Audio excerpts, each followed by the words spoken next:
Hello everyone, welcome to JB sir classes. So dear friends, एक बार फिर मैं आप लोगों के लिए साइंस का एक बहुत ही इंपॉर्टेंट टॉपिक लेकर आया हूं। फिजिक्स में हम लोग आज स्टडी करने वाले हैं मोशन, गति के बारे में। तो इससे पिछले लेक्चर में हम लोगों ने फिजिक्स में डायमेंशन एनालिसिस पढ़ रहे थे, विमी विश्लेषण पढ़ रहे थे। हम लोगों ने उसमें देखा था कि किसी भी भौतिक राशि का विमी सूत्र का प्रयोग करके क्या क्या चीज़ें कर सकते हैं। हम लोग उसमें स्टडी किए थे कि विमी विश्लेषण की सहायता से किसी एक भौतिक राशि को एक पद्धति से दूसरे पद्धति में बदल सकते हैं।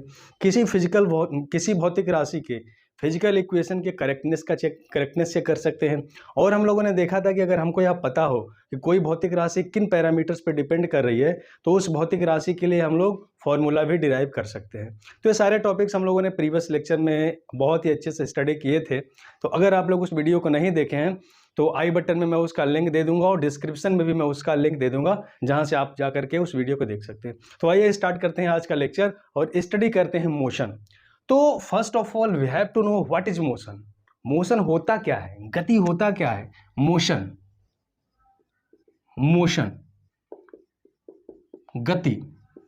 तो अगर मोशन के डेफिनेशन की बात करें तो हम लोग जानते हैं कि इस यूनिवर्स में, इस पूरे ब्रह्मांड में किसी भी ऑब्जेक्ट की दो तरह की पोजीशन हो सकती है। कोई भी ऑब्जेक्ट दो कंडीशन में रह सकता है। कौन कौन सी कंडीशन? या तो ऑब्जेक्ट रेस्ट में रहेगा या तो ऑब्जेक्ट मोशन में रहेगा। ठीक है, रेस्ट का मतलब हुआ विरामावस्था, विरामावस्था, और मोशन का मतलब हुआ गति अवस्था, गति अवस्था। Getting my point? तो विरामावस्था का मतलब क्या हुआ? यदि समय के सापेक्ष किसी वस्तु के पोजीशन में कोई चेंजिंग नहीं होती है तो उस कंडीशन को वस्तु की विरामावस्था कहते हैं। जैसे कोई भी ऑब्जेक्ट है विरामावस्था में, रुकी अवस्था में, बट टाइम चेंज होता जा रहा है, टाइम चेंज होता जा रहा है, but there is no changing in the position of the object. That condition of the object is called rest condition. यानी कि विरामावस्था means condition of rest, condition of rest, यानी कि समय के सापेक्ष, समय के सापेक्ष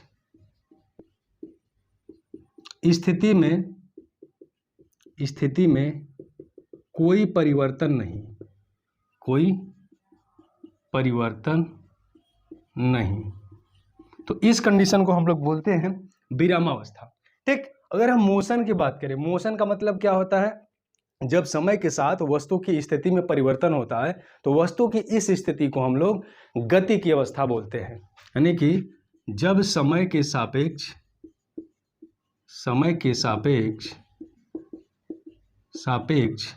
वस्तु की स्थिति में परिवर्तन हो तो वस्तु गति की अवस्था में कहलाती है, गति की अवस्था में कहलाती है। ओके, इतनी सारी बातें क्लियर है कि अगर ऑब्जेक्ट रेस्ट कंडीशन में है तो there is no change in the position of the object with respect to time, and when there is change in the position of the object with respect to time the object is said to be in motion. ठीक है, तो ये हो गया rest और motion. अब देखो, motion से रिलेटेड कुछ इंपॉर्टेंट टर्म्स है जो कि हमको जानना बहुत ही आवश्यक है। ओके, तो हम लोग इंपॉर्टेंट टर्म्स को देखते हैं। किसी भी गति को प्रदर्शित करने के लिए कुछ पैरामीटर्स होते हैं जिसके द्वारा ही हम गति को बताते हैं। तो उन सारे पैरामीटर्स को हम लोग देखते हैं, सारे इंपॉर्टेंट टर्म्स को देखते हैं। तो पहला हमारा होता है दूरी, दूरी, जिसको हम लोग बोलते हैं डिस्टेंस, डिस्टेंस। तो दूरी का मतलब क्या हुआ? दूरी का अगर हम लोग डेफिनेशन की बात करें तो किसी वस्तु द्वारा या किसी पिंड द्वारा तय किए गए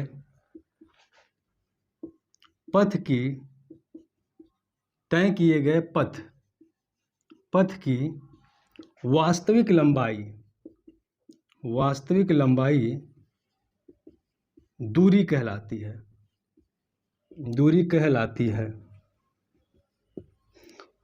actual path travelled by a body is said to be is said to be distance of body. ठीक है, actual path travelled by a body is said to be distance of body. किसी वस्तु द्वारा, किसी पिंड द्वारा तय किए गए पथ की वास्तविक लंबाई को दूरी कहते हैं। ठीक है, दूसरा हमारा आता है विस्थापन। दूसरा हमारा विस्थापन, इसको बोलते हैं डिस्प्लेसमेंट। डिस्प्लेसमेंट, ठीक है। विस्थापन क्या होता है? किसी पिंड के प्रारंभिक व अंतिम स्थितियों के बीच न्यूनतम दूरी को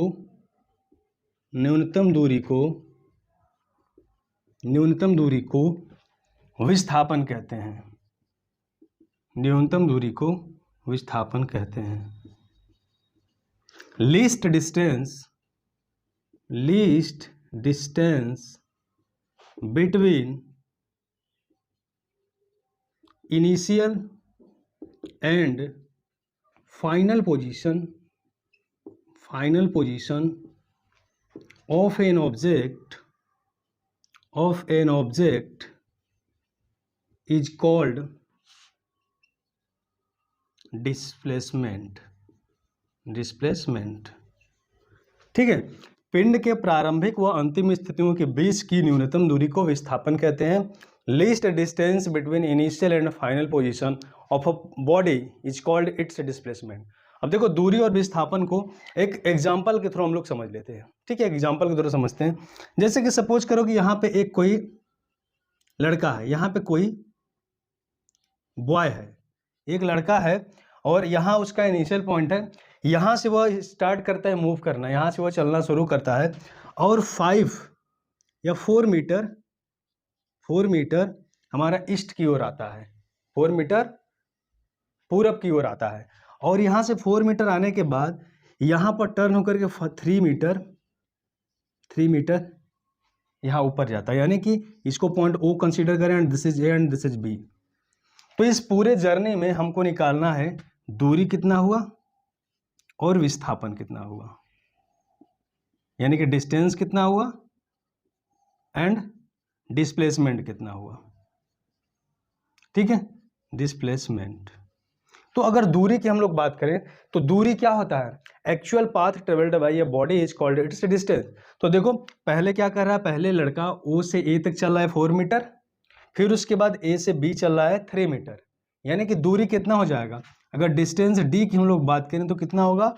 4 मीटर प्लस 3 मीटर, यानी कि कितना हो जाएगा? 7 मीटर, यानी कि distance travelled by a boy is 7 metre. ठीक, डिस्प्लेसमेंट की बात करें तो डिस्प्लेसमेंट क्या होता है? इनिशियल और फाइनल पोजीशन के बीच का लीस्ट डिस्टेंस। तो लीस्ट डिस्टेंस क्या होगा? लीस्ट डिस्टेंस यही स्ट्रेट लाइन होगा जो पॉइंट O को पॉइंट B से मिला रहा है। तो अगर ये 4 है और अगर ये 3 है तो ये कितना होगा? अब देख रहे हैं हम लोग क्या इसमें राइट एंगल ट्रायंगल बन रहा है। तो ये अगर 4 है, ये अगर 3 है, तो ये कितना हो जाएगा? Square root of 4 square plus 3 square. तो इसका क्या वैल्यू होगा? अगर under root 4 square plus 3 square का वैल्यू देखें तो 4 स्क्वायर 16 प्लस 3 स्क्वायर 9, यानी कि अंडर रूट 25, यानी कि 5 मीटर। तो डिस्प्लेसमेंट कितना हमारा हो गया? डिस्प्लेसमेंट हमारा हो गया 5 मीटर। ठीक है, एक और क्वेश्चन देखते हैं, question number 1 and question number 2। Question number 2 क्या है कि एक सर्कुलर ट्रैक है, इस तरीके से एक सर्कुलर ट्रैक है, और इस सर्कुलर ट्रैक की रेडियस दी हुई है। इसकी रेडियस क्या है? इसका रेडियस है 144 मीटर। इस सर्कुलर ट्रैक का रेडियस क्या है? 144 मीटर। ठीक है, और एक एथलीट है, एक धावक है, पॉइंट A से रन करना स्टार्ट करता है और इस सर्कुलर ट्रैक का हाफ साइकिल कंप्लीट करते हुए पॉइंट B पर आता है, फिर पूरे साइकिल को कंप्लीट करते हुए पूरे A पर आता है। तो हमको निकालना है इसमें फर्स्ट कंडीशन क्या होगा? हाफ साइकिल में, अर्ध चक्र में और पूर्ण चक्र, half cycle and full cycle, half cycle and full cycle में दूरी और विस्थापन निकालना है। तो अगर हम लोग अर्ध चक्र की बात करें और इसमें अगर हम लोग दूरी देखें, दूरी मीन्स डिस्टेंस, दूरी मीन्स डिस्टेंस।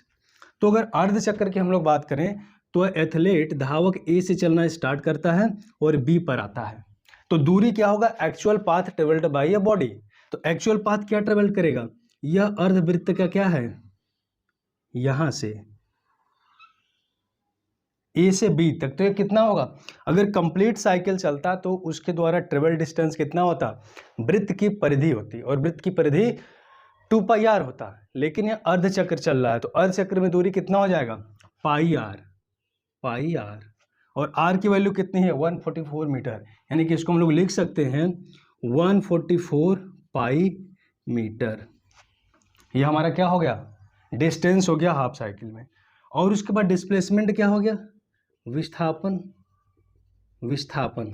देखो विस्थापन क्या हो गया, यहां से यहां पे आया है, तो shortest distance between initial and final position, तो इनिशियल पोजीशन यहाँ पे और फाइनल पोजीशन यहाँ पे है, तो शॉर्टेस्ट डिस्टेंस कितना होगा, यही होगा।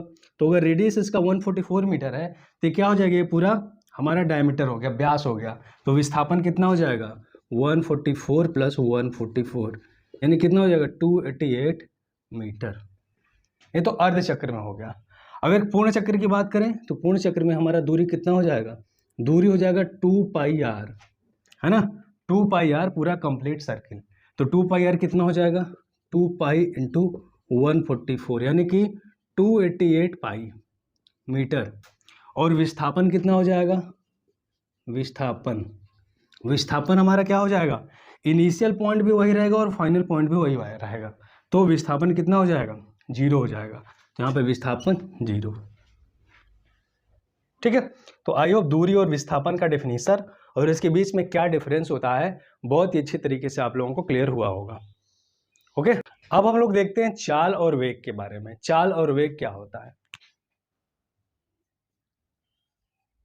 चाल, चाल मीन्स स्पीड।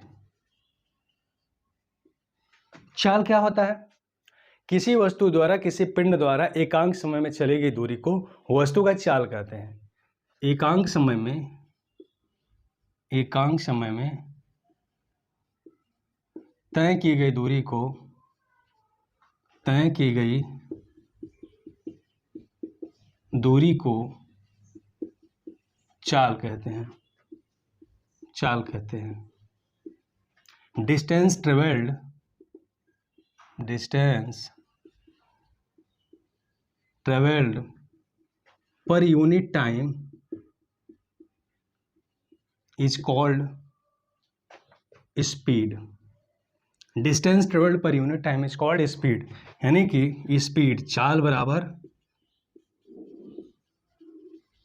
दूरी बटे समय, दूरी बटे समय, डिस्टेंस अपॉन टाइम। ठीक है, अगर इसके मात्रक की बात करें, मात्रक इसका यूनिट, तो इसका यूनिट क्या हो जाएगा, इसका यूनिट हो जाएगा मीटर पर सेकेंड, मीटर पर सेकेंड। ठीक, और यह कैसी राशि है, यह अदिश राशि है, अदिश राशि है। अदिश राशि मतलब इसको व्यक्त करने के लिए दिशा की जरूरत नहीं पड़ता है। अब देखो स्पीड तो हो गया, अब हम लोग बात करते हैं एवरेज स्पीड का। एवरेज स्पीड,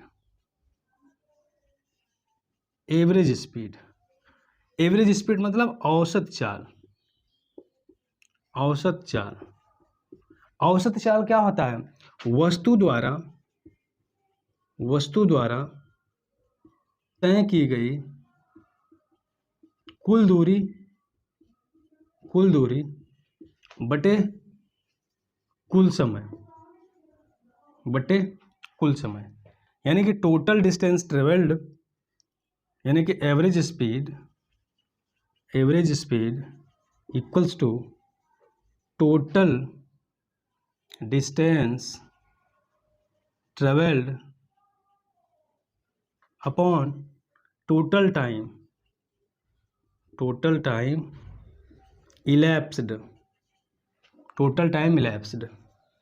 कितना टोटल डिस्टेंस ट्रेवल हुआ और कितना टोटल टाइम लगा उसको बोलते हैं एवरेज स्पीड। अब इसको समझते हैं, एक एग्जांपल से हम लोग समझते हैं।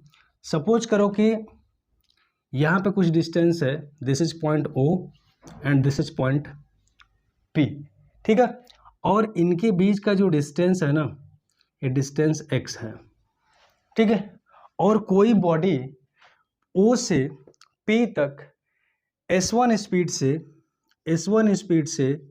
O से P तक जाने में टाइम लगाता है T1, और फिर P से O तक आने में S2 स्पीड से टाइम लगाता है T2। बात क्लियर है? O से P तक जब जाता है तो S1 स्पीड से O से P तक जाने में T1 टाइम लगाता है, और फिर P से O तक आने में S2 स्पीड से T2 टाइम लगाता है। तो हमको निकालना है एवरेज स्पीड। तो इसमें देखें, अगर एवरेज स्पीड तो औसत चाल क्या होगा? कुल दूरी बटे कुल समय। तो total distance upon total time. तो टोटल डिस्टेंस कितना होगा? x क्या हो रहा है? O से P तक, और फिर x P से O तक, x plus x upon time कितना लग रहा है? T1 प्लस T2, ठीक है। अब देखो यहां से क्या हो जाएगा? x plus x 2x। अगर हम लोग T1 की बात करें तो T1 क्या हो जाएगा? x अपॉन S1, यहां से हो जाएगा x upon S1 plus T2 क्या हो जाएगा? T2 हो जाएगा x अपॉन S2 हो जाएगा। यहां से इसको सॉल्व करो, क्या हो जाएगा?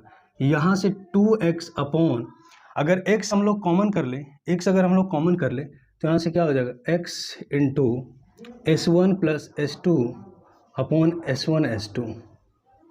क्लियर है? तो यहां से x कैंसिल हो जाएगा, और यहां से क्या मिल जाएगा? 2S1 S2 upon S1 plus S2। बात समझ में आ रही है? यानी कि इस कंडीशन में हमारा एवरेज स्पीड इक्वल्स टू, यानी कि V average equals to 2S1 S2 upon S1 plus S2। First condition हो गया, ठीक है। सेकेंड कंडीशन हम लोग देखते हैं। सेकेंड कंडीशन क्या है कि O से P तक, यहां से O से P तक डिस्टेंस हमारा कितना है? x है, ठीक। और हाफ डिस्टेंस को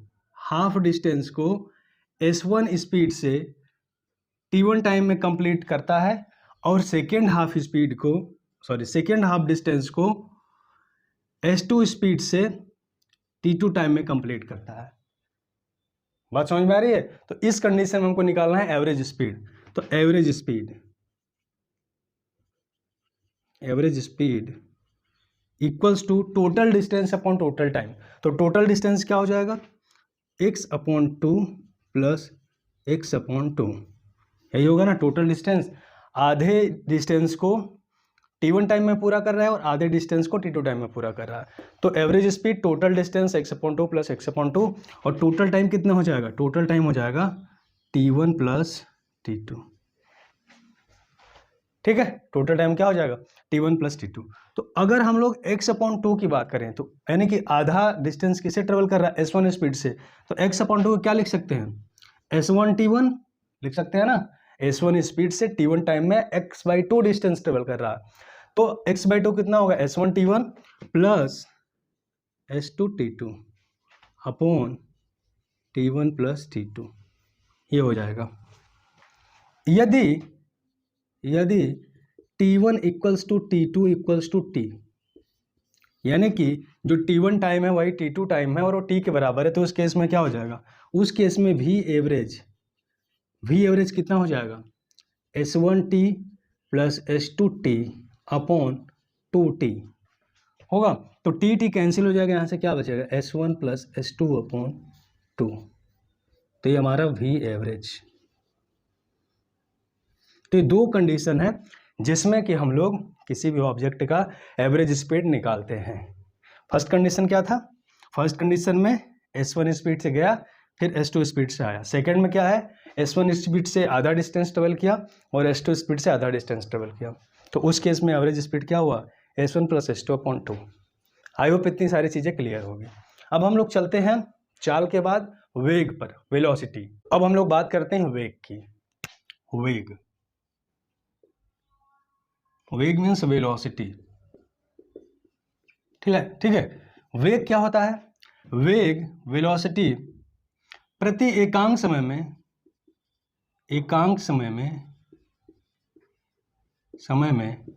तय किए गए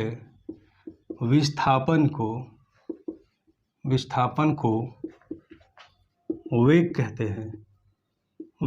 हैं। Displacement travelled per unit time is called velocity. यानी कि वेग v इक्वल्स टू विस्थापन डिस्प्लेसमेंट अपॉन समय टाइम। ठीक है। अगर v को v से रिप्रेजेंट करें और विस्थापन को s से और अपॉन t, तो v equals to s upon t। इसका भी मात्रक क्या होगा? इसका मात्रक होगा क्या? मीटर पर सेकेंड। और एक कैसी राशि है? यह भी सदिश राशि है। देखो, दूरी हमेशा पॉजिटिव होती है, डिस्टेंस ऑलवेज पॉजिटिव, बट विस्थापन धनात्मक, पॉजिटिव, ऋणात्मक, नेगेटिव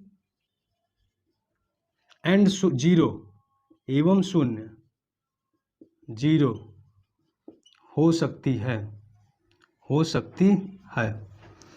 विस्थापन धनात्मक भी हो सकता है, ऋणात्मक भी हो सकता है, शून्य भी हो सकता है। क्यों? विस्थापन धनात्मक, ऋणात्मक, शून्य भी हो सकता है। और विस्थापन धनात्मक, ऋणात्मक, शून्य होने से हमारा जो क्या बोलते हैं, वेग भी धनात्मक, ऋणात्मक और शून्य हो सकता है। तो इतनी बातें क्लियर हमको होनी चाहिए। ठीक है। अब विस्थापन जीरो कैसे हो सकता है? जैसे कि मान लो हमने यहाँ से स्टार्ट किया मूव करना, फिर यहीं पे आ गए, तो क्या हो गया? जीरो हो गया। तो पॉजिटिव भी हो सकता है, नेगेटिव भी हो सकता है और जीरो भी हो सकता है। और जो विस्थापन जीरो, नेगेटिव, पॉजिटिव हो सकता है, तो वेग भी पॉजिटिव, नेगेटिव और जीरो हो सकता है। तो आई होप इतनी सारी चीज़ें क्लियर हो गई। एक और भौतिक राशि है, एक और इंपॉर्टेंट भौतिक राशि है त्वरण, एक्सेलरेशन क्या होता है? देखो, जब कभी भी गतिमान पिंड के वेग में परिवर्तन होता है, तो वेग में परिवर्तन की दर को ही त्वरण बोलते हैं। यानी कि अगर त्वरण की बात बोलें तो वेग परिवर्तन की दर को त्वरण कहते हैं। रेट ऑफ चेंज ऑफ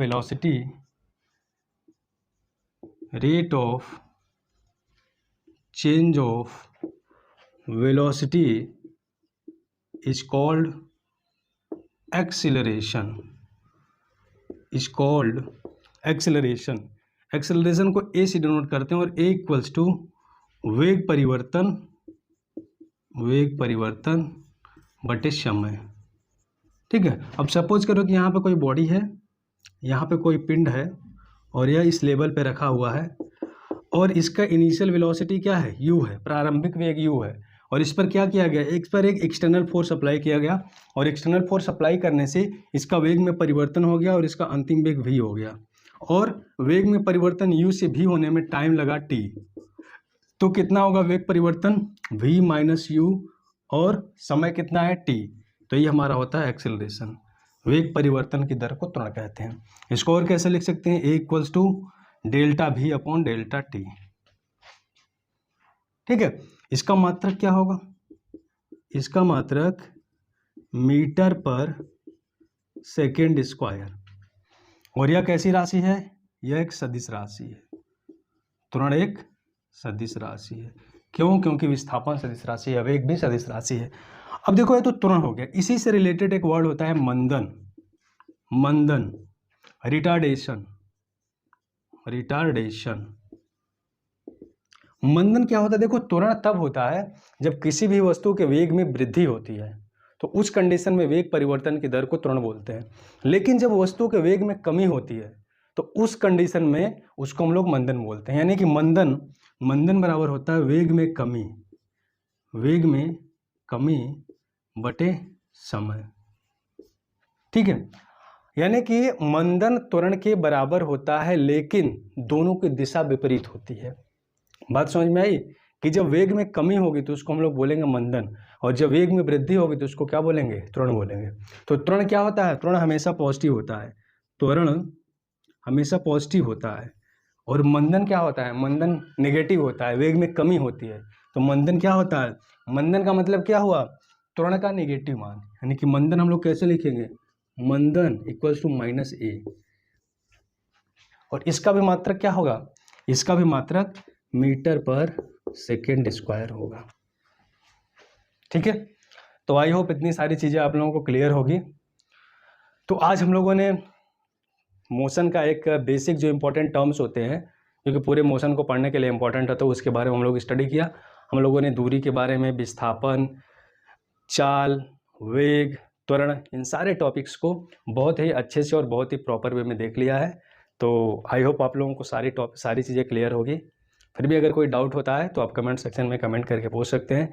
फिर मिलेंगे एक नए वीडियो में एक नए टॉपिक के साथ। तब तक बने रहिए हमारे साथ, व्यस्त रहिए, मस्त रहिए और देखते रहिए जेबी सर क्लासेज।